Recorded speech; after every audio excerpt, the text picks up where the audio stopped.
We have a lot going on weather-wise, so we of course want to keep you updated on the latest information. We do have a weather impact alert that is going to extend through this evening due to the threat of some of these widespread storms. Packing a punch with some things that we've been familiar with over the last 2 weeks, being the damaging winds and also that risk of flash flooding in some of these storms also, where we just got a flash flood warning for us here in the Triad. You can see plenty of us across the Carolinas have been seeing these pop-up storms kind of continue to make their way in, bubble up, and then fizzle out over some time. But before they do, they're packing a punch. They're bringing in those damaging winds and of course that the wind threat and also that threat of some flash flooding across the area. So I wanted to kind of track some of these storms with us, and right now also that flash flood warning that is now in effect, and this is a brand new warning here just within the last couple of minutes until 6 o'clock tonight due to the threat of these storms bringing in, of course, all of that heavy rainfall that has to go somewhere, right? We saw in some places in Guilford County just last night we had a flash flood warning until 2 a.m. due to the fact that we saw between 2 to 5 inches, or 2 to 4 inches, excuse me, in some of those places just toward the southwest of Guilford, of Greensboro itself. We're seeing a couple of these pop-up storms right now continue to kind of sit over portions of West Wendover Avenue. I'm going to kind of zoom in on what rainfall we've seen so far and where I'm seeing kind of the highest rainfall rates across the area. Gallimore Dairy Road is also one of the spots we're seeing those higher reflectivities with the higher rainfall. Thorndike Road, this is all off of I-40. Let's go over to this section over here.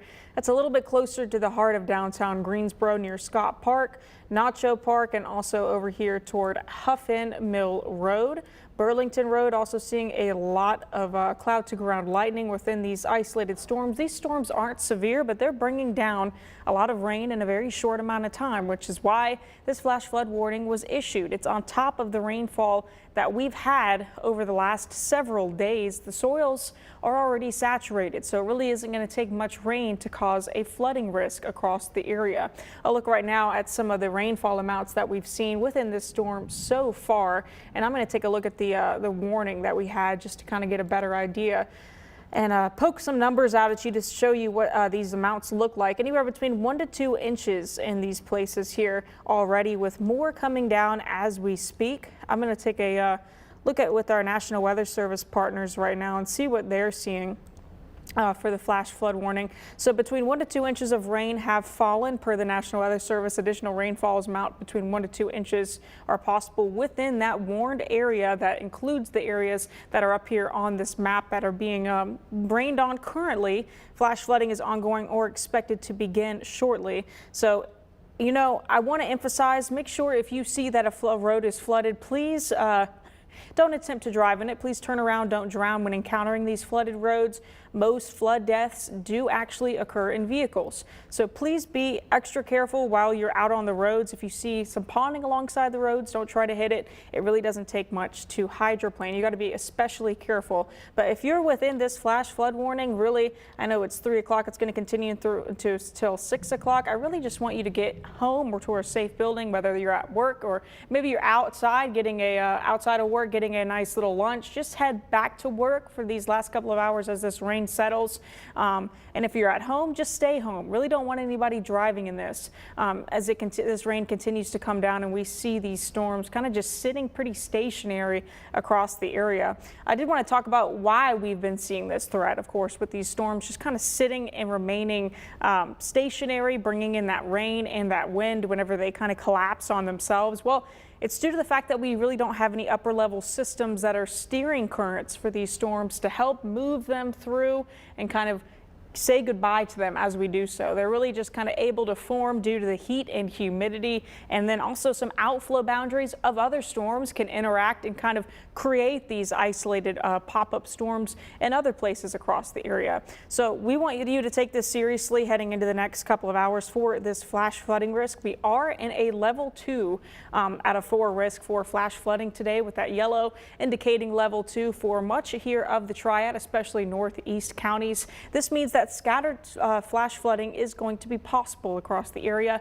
Areas that are in this kind of lighter green here, that is isolated flash flooding. So that's a level 1. So that's a step down from that level 2. Also, we don't know if you can hear the thunder, but it is right over us here at the WFMY News 2 Studio 2. Severe storm risk for our area. We are in a level 1, meaning that isolated severe storms going to be possible. I did want to zoom out just to kind of show you the full extent of how many people are being impacted by this by these storms. It's really much of the southeast here that are kind of right along that interaction here, where you can see some interaction between the upper level trough and also some of the heat and humidity. It continues not only for us here and toward Washington, where they're in that level 2, but also all the way down through the southeast and also into portions of Florida. Extending all the way down actually through Miami. So it's not just us that is within this risk today here in the Triad.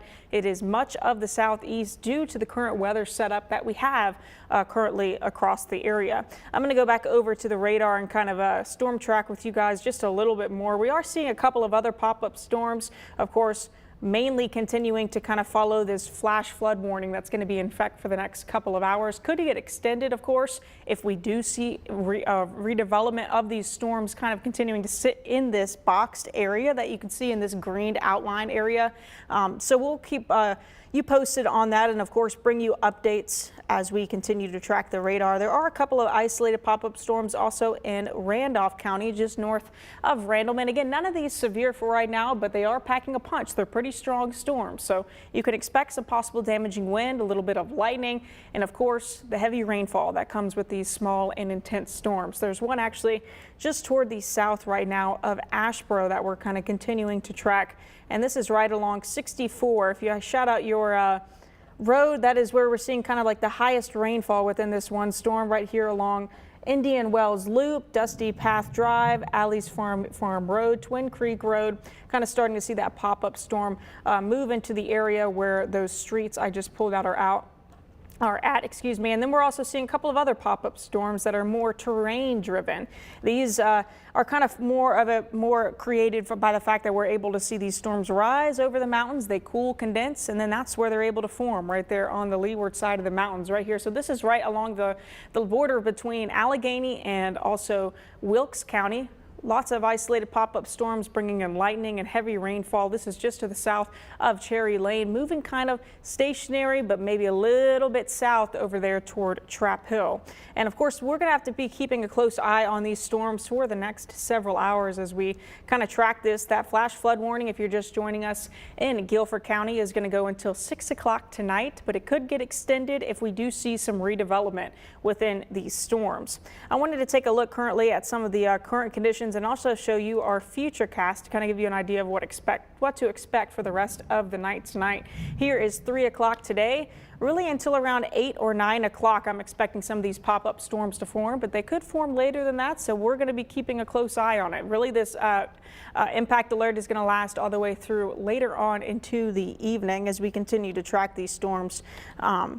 As for current conditions, right at around 90 degrees in Burlington, plenty of sunshine, but you can see the darker clouds starting to move through. Dew points, really one of the biggest fuel points for these storms, right in the middle 70s.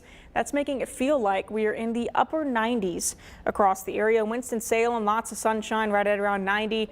Feeling like we are in the upper 90s. Greensboro right now, let's take a look at that sky cam. Couple of raindrops currently coming down, lower 80s, feels like we are in the upper 80s, but obviously a little bit cooler than the other places due to the fact that we're seeing rain currently in the area. Here's a current look at those temperatures and also feels like temps across the area.